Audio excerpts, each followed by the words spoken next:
नमस्कार दोस्तों, स्वागत है आप सभी का एक बार फिर से मेरे एबी धार्मिक टीवी चैनल में। तो आज मैं आपके लिए लेकर आई हूँ बेहद ही खास जानकारी।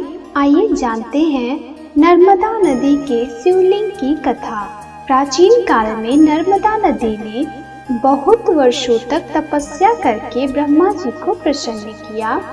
प्रसन्न होकर ब्रह्मा जी ने वर मांगने को कहा। नर्मदा जी ने कहा, ब्रह्मा जी, यदि आप मुझ पर प्रसन्न हैं तो मुझे गंगा जी के समान कर दीजिए।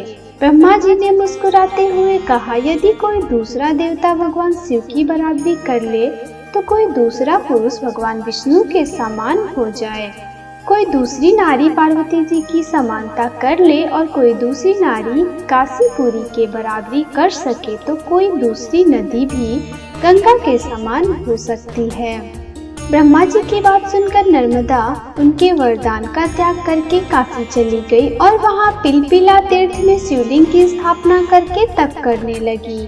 भगवान शंकर उन पर बहुत प्रसन्न हुए और वर मांगने के लिए कहा। नर्मदा ने कहा, भगवान, तुच्छ वर मांगने से क्या लाभ, बस आपके चरण कमलों में मेरी भक्ति बनी रहे। नर्मदा की बात सुनकर भगवान शंकर बहुत प्रसन्न हो गए और बोले, नर्मदे, तुम्हारे तट पर जितनी भी प्रशस्तर खंड पत्थर हैं, वे सब मेरे वर से शिवलिंग रूप में हो जाएंगे। गंगा में स्नान करने पर शीघ्र ही पाप का नाश होता है। यमुना 7 दिन के स्नान से और सरस्वती 3 दिन के स्नान से सब पापों का नाश करती है, परंतु तुम दर्शन मात्र से संपूर्ण पापों का निवारण करने वाली होगी। तुमने जो नर्मदेश्वर शिवलिंग की स्थापना की है वह पुण्य और मोक्ष देने वाला होगा। भगवान शंकर उसी शिवलिंग में लीन हो गए। इतनी पवित्रता पाकर नर्मदा भी प्रसन्न हो गई। इसलिए कहा जाता है, नर्मदा का हर कंकड़ शिव शंकर है। तो दोस्तों, आशा करती हूँ आपको मेरे द्वारा दी गई जानकारी बेहद पसंद आई होगी।